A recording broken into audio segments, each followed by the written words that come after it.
আর এখানে যেগুলো গাড়ি আপনি দেখতে পাচ্ছেন এগুলো সব আজকে ড্রপ হয়েছে বা কালকে ইভিনিং এ ড্রপ হয়েছে, যেগুলো প্রথমে তো সার্ভিস হবে, চেক হবে, ওয়াশিং হবে, ওয়াশিং হবার পর তারপরে আমরা ওইদিকে রেডির জন্য আমরা নিয়ে যাই। তো এইভাবে বাইকওয়ালা ভিআর প্রসেসটা আছে যে যখন আপনি বুকিং করেছেন বা যদি আপনি গাড়ি নিচ্ছেন, প্রত্যেকটা গাড়ি কিন্তু ডেফিনেটলি এখানে সার্ভিসড হয়, তারপরে আপনাকে প্রোভাইড করা হয়, যার জন্য আপনার কিছু ইম্প্যাক্ট না হয়, রাস্তায় কোনো মাঝখানে যেরকম প্রবলেম না হয়।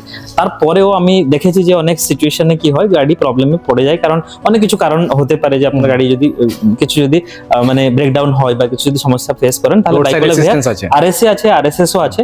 তো সবসময় আমরা ফোনে তো আপনাকে গাইড করেই দিব নিয়ারেস্ট গ্যারেজ অবধি, আর আপনি শুধু গাড়িটাকে পৌঁছাবেন, বাইকওয়ালা ভিআর সবসময় আপনার সঙ্গে থাকবে। আর যদি কিছু খরচা লাগে ইন্টারনালি, ওটা কিন্তু বাইকওয়ালা ভিআর পে করে দিবে।